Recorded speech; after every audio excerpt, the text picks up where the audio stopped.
Bonjour à tous, c'est Cédric Ingrand, bienvenue dans Question de confiance, le podcast d'information et de décryptage d'AXA France. Pourquoi les océans sont-ils au cœur des enjeux climatiques ? Si on le surnomme l'autre poumon de la planète, ce n'est pas pour rien. Régulateur thermique du climat, mer nourricière pour près de la moitié des habitants de cette terre, habitat naturel de millions d'espèces vivantes qui composent une riche biodiversité marine, ressources énergétiques aussi. Quand on en fait la somme, ça ne fait aucun doute, l'océan est l'un des plus importants systèmes de soutien de la vie. Pourtant, ces écosystèmes marins sont soumis à de nombreuses pressions, de la pollution au changement climatique, en passant par la surexploitation de ces ressources, la surpêche aussi, de l'importance des océans pour l'humanité. On va se parler aujourd'hui avec un expert, s'il en est. Scientifique, explorateur infatigable des mers et des pôles, il fait partie de ces hommes qui se battent pour continuer à en savoir toujours plus sur ces grandes bleues et préserver leurs rôles essentiels. Bonjour Jean-Louis Etienne. Bonjour Cédric.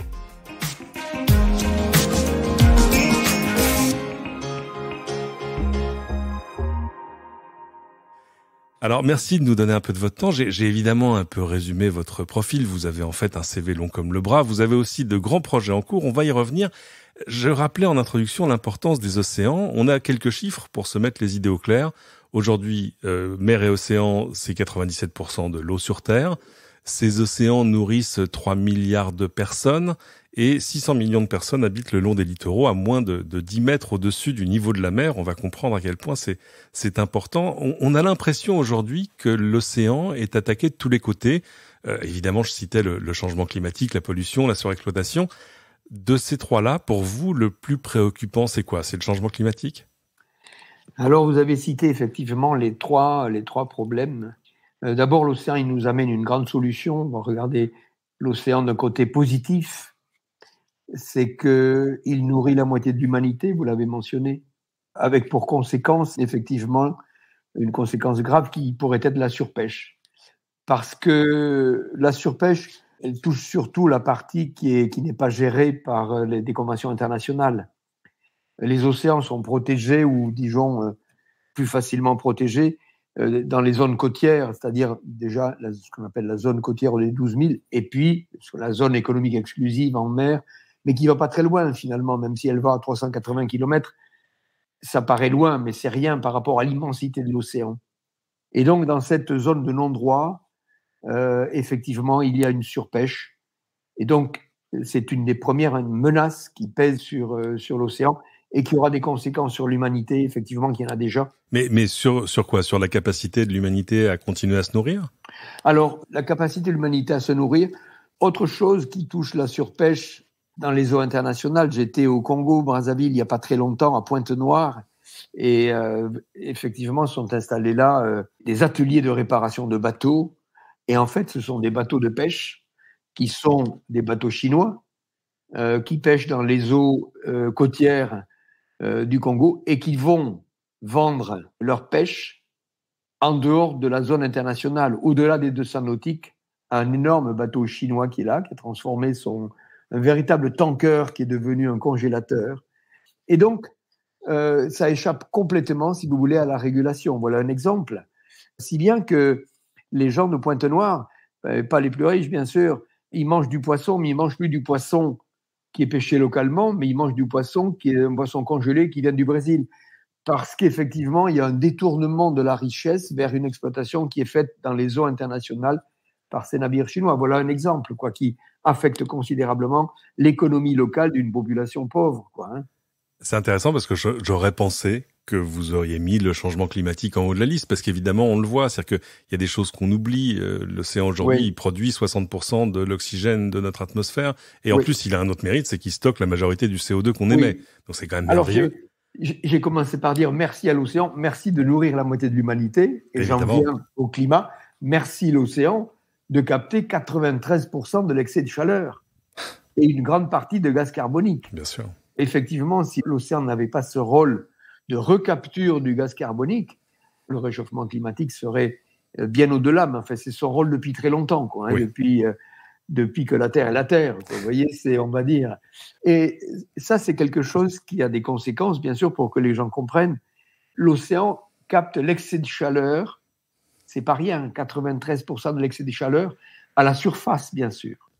Donc, on connaît tous ou on a entendu parler des alizés. Les alizés, Oui. ce sont ces vents qui soufflent du nord de l'Afrique vers la Caraïbe, et qui poussent les eaux chaudes de surface. Tout le monde sait que l'eau est chaude à la surface. Quand on se baigne et que l'eau est bonne, on fait une petite piquée sous l'eau et elle est beaucoup plus froide.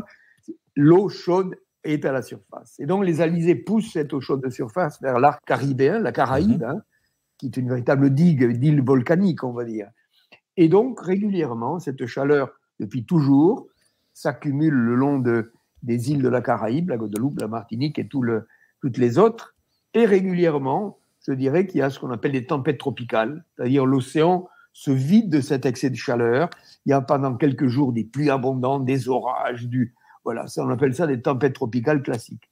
Cependant, ce qui se passe aujourd'hui, c'est qu'il y a beaucoup plus d'eau chaude accumulée à la surface de nos océans due au réchauffement climatique. L'Alizé continue à faire son boulot de pousser cette eau chaude vers l'arc caribéen. Et aujourd'hui, quand vous avez 50 mètres d'épaisseur accumulée le long de la Caraïbe, 50 mètres d'épaisseur d'eau à 27 degrés, là, vous avez une bombe thermique. Et donc, ce qui se passe, c'est que les tempêtes tropicales existaient toujours, elles existent toujours, mais elles ont augmenté en intensité, ça devient des cyclones. Voilà une des conséquences, effectivement. Donc, merci à l'océan de capter cet excès de chaleur, mais les conséquences, on les connaît. Sans aller si loin, la Méditerranée, le phénomène méditerranéen, ça a toujours existé, si vous voulez. La Méditerranée est très chaude à la surface à la fin de l'été, et régulièrement, on va dire à l'automne, au mois de septembre-octobre, il y a les vents de sud-est qui poussent l'évaporation de la Méditerranée vers les Cévennes, vers les Alpes du Sud, ascension du nuage, refroidissement, précipitation, et ça revient à la mer Méditerranée. Et donc, on voit aujourd'hui que l'excès de chaleur, c'est excès d'humidité, et donc ce qui était des petites crues deviennent des inondations catastrophiques. Voilà les conséquences, effectivement, de l'excès de chaleur de l'océan. On parle depuis 10 ou 20 ans du fait qu'il y ait une véritable prise de conscience de ces enjeux climatiques dans la population générale, mais on a quand même aussi l'impression d'assister un peu, vous savez, l'expérience de la grenouille dans la casserole d'eau qui chauffe. C'est si graduel que finalement, la grenouille s'en aperçoit qu'une fois qu'il est trop tard. Ça vous fait, vous aussi, bouillir un peu que le réchauffement climatique puisse encore être un objet de débat, rarement d'ailleurs entre scientifiques, au passage? L'objet du débat, c'est qu'on en a fait un sujet de conversation populaire. Les océans, c'est comme le climat, on va dire. On a pensé qu'on pouvait tout envoyer dans l'atmosphère, toutes les cheminées, tout ça. Tout. On avait ce sentiment que ça partait dans le cosmos et finalement, ça ne reviendrait jamais, si vous voulez. L'océan, c'est pareil, c'est tellement immense que ça a été le tout à l'égout, vous voyez. Et pour revenir au réchauffement climatique, on en a fait un sujet de conversation populaire parce qu'en fait, on a confondu le temps qu'il fait, c'est-à-dire la météo et le climat. Deux personnes qui vont le matin en juillet ou en juin, c'est l'été qui arrive, il fait paradoxalement froid ce matin-là, ils vont chez le boulanger et il y en a un qui dit à l'autre, t'y crois toi, regarde on se caille ce matin, et l'autre va lui dire, t'as raison, peut-être que c'est des carabistouilles, vous voyez ce que je veux dire. Bien voilà. sûr. Et donc on a entretenu pendant longtemps cette perception que la planète s'est réchauffée de 1 degré en un siècle. Personne n'est capable de percevoir un réchauffement moyen de la planète de 1 degré en un siècle. C'est une mesure scientifique dont on a fait un objet de conversation populaire. Et ensuite, c'est une maladie, on va dire, moi c'est le médecin qui vous parle, c'est une fébricule, on appelle ça en médecine une petite fièvre. Elle a pris 1 degré en un siècle. 1 degré, c'est 38, vous voyez, par rapport à la normale. 38, c'est une maladie chronique. Et si on ne fait rien sur la maladie chronique, on va vers des complications. On est là aujourd'hui. On est à l'aube des complications et il faut traiter en urgence une maladie chronique dont les résultats ne se verront qu'une génération après. Donc, il y a ce manque de culture qui fait que, oui, réveillons-nous. C'est quelque chose qui est sournois, qui est installé, qui est là. En plus, le coupable, il a plein de défauts. Je veux dire, il est invisible, il n'a pas de couleur. On n'a pas d'aspirateur à CO2. Une fois qu'il est parti de l'atmosphère, il est là, vous voyez. Mais il y a toujours cette lenteur d'installation du phénomène qui fait qu'on n'a pas conscience de l'urgence de mettre en œuvre le traitement. Alors même si on veut jouer les Saint Thomas, on les voit bien déjà, ces impacts du changement climatique sur les océans. On parlait là de la Méditerranée et de l'Atlantique et de sa relation avec la Caraïbe, mais même si vous allez dans les mers du Nord, que vous connaissez beaucoup mieux que moi, la fonte des calottes glaciaires, la montée du niveau de la mer également, c'est des choses qui commencent déjà à se voir. Ah oui. Oui, et puis dans la vie de l'océan même, vous avez aujourd'hui des poissons tropicaux qui commencent à remonter vers le nord. Les poissons des balistes, si vous voulez, sont au large de Brest et puis ils vont monter. Donc les poissons qui sont habitués à une certaine température migrent vers le nord. Une autre conséquence, c'est qu'au Groenland, par exemple, c'est un peuple de chasseurs et de pêcheurs. Ce qui se passe aujourd'hui, c'est sur la côte ouest du Groenland, il n'y a pratiquement plus de glace en hiver. Donc ils pêchent tout le temps. Donc ceux qui étaient des poissons d'une certaine taille, aujourd'hui, sont des petits. Et ça, c'est pour effectivement l'impact. Ensuite, il y a un autre impact, effectivement, on évoque le changement climatique, mais c'est la pollution. Vous voyez, dans ces eaux nordiques, elles sont très pures. Quand vous regardez, si vous voulez, un iceberg qui flotte, qui est magnifique, l'eau est turquoise dessous, absolument magnifique. Mais les analyses que l'on fait aujourd'hui montrent qu'il y a des organocolorés, des pesticides, des métaux lourds. Et sur la côte ouest du Groenland, même sur la côte est, surtout, vous avez les mamans qui veulent nourrir leurs petits, ne mangent plus de poissons ou de phoques localement. Wow. Parce que ces résidus chimiques, ils sont fixés essentiellement dans la graisse. Et tous les animaux polaires sont très gras parce que ils se protègent en thermorégulation. Et donc, l'interdiction totale de manger des produits de la mer locale pour les mamans qui nourrissent leurs bébés, parce qu'on trouve effectivement toutes ces choses-là. On le trouve aussi dans la graisse de l'ours, dans la graisse du phoque, parce qu'ils stockent, vous voyez. Donc, effectivement, on a considéré notre océan comme une poubelle géante et elle sature aujourd'hui, quoi. Alors, on le voit bien, les problèmes sont multiples. Est-ce que les solutions sont multiples également ? Alors, la solution, si vous voulez, d'abord du changement climatique, il faut décarboner l'énergie. C'est la base de tout.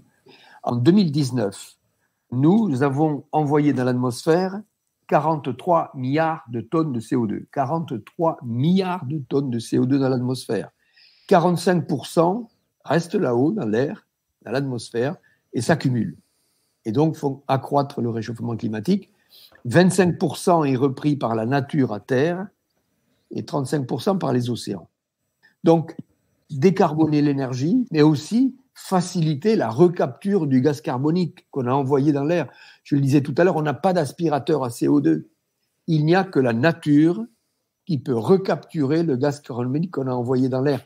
La nature, c'est ce qu'on appelle la photosynthèse. La photosynthèse, c'est effectivement la capacité qu'ont les plantes à se nourrir sous l'action du soleil. Pour ça, elles captent le gaz carbonique qui est dans l'air, elles en font du glucose, leur nourriture, et elles nous libèrent l'oxygène. Donc, il n'y a que le pigment vert de chlorophylle qui peut soustraire l'excès de CO2 dans l'atmosphère. D'où on dit, arrêtez la déforestation, mettez des haies partout, mettez des prairies, essayons de limiter l'extension des constructions, etc. C'est ça qu'il faut mettre en place pour la recapture. Ça, c'est à terre. Et l'océan joue un rôle identique parce que l'océan est riche en ce qu'on appelle le phytoplancton, ce sont des microalgues qui, pareil, par la photosynthèse, recapturent du gaz carbonique. Et l'océan, il a un facteur supplémentaire, c'est que le CO2, le gaz carbonique, se dissout dans l'eau. Plus l'eau est froide, plus il absorbe du gaz carbonique. Donc l'océan joue ce rôle qu'on a évoqué de capteur de l'excès de chaleur et de capteur de l'excès du gaz carbonique. Une chose quand même, pour reboucler sur ce qu'on se disait au début, il y a aussi évidemment l'arrêt de la pêche intensive et puis de la surexploitation des réserves, ce qu'on appelle les réserves halieutiques. Oui, les réserves halieutiques, donc c'est effectivement limiter la pêche et créer des zones des nurseries géantes. Vous voyez, il faut laisser des endroits où la nature, où les espèces marines vont pouvoir se reproduire tranquillement et renouer avec l'écosystème terre originel, c'est-à-dire ces fameuses aires marines protégées, mais de grands espaces d'aires marines protégées. C'est une cohabitation qui va être indispensable entre la pêche et la ressource, parce que la pêche s'arrêtera si la ressource disparaît. Et donc la meilleure façon de gérer la ressource, effectivement, bien sûr de réguler la pêche et créer ces aires marines protégées qui sont des immenses nurseries géantes, quoi.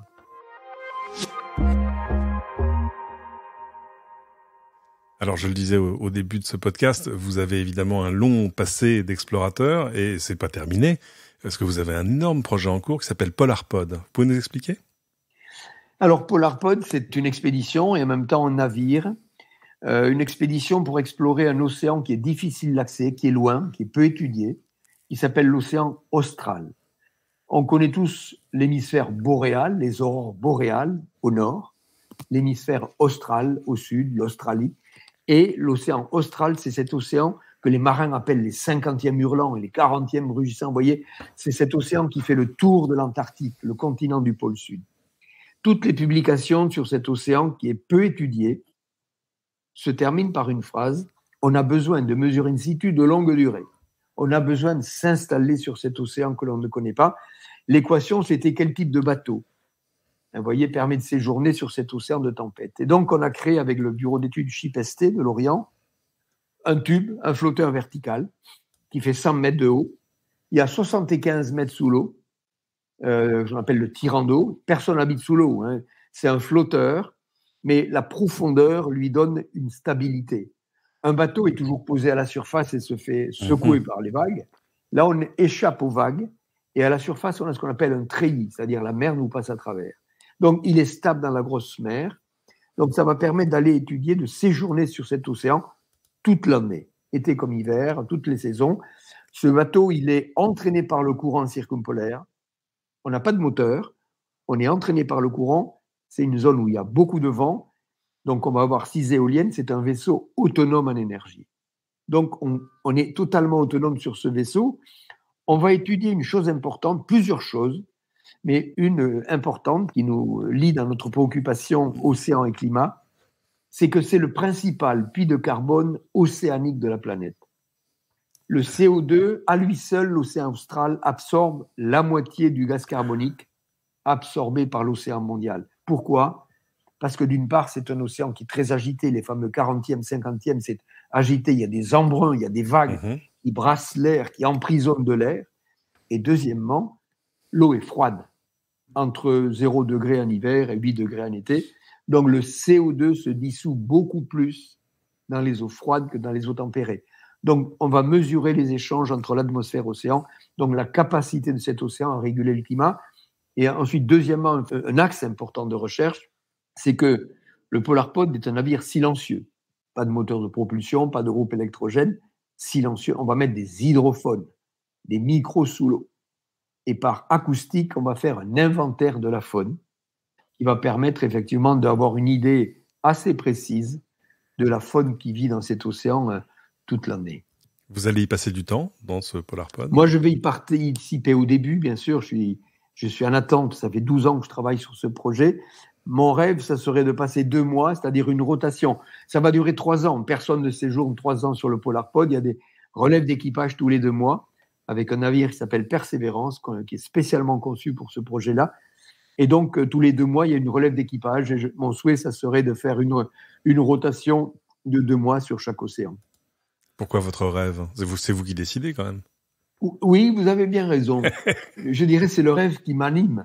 Je n'attends pas d'autorisation particulière. Voilà. Vous avez raison. J'espère avoir la santé. Pour le moment, c'est bon, ça va. Vous voyez, à la fin de la mission, normalement, j'aurai 80 ans. Donc, je suis toujours animé par le désir de faire cette expédition et d'autres que j'ai faites précédemment. Je suis sur le chemin, un chemin qui n'existe pas. Je m'invente des expéditions les unes après les autres et j'y prends du plaisir. C'est aussi une très belle aventure humaine.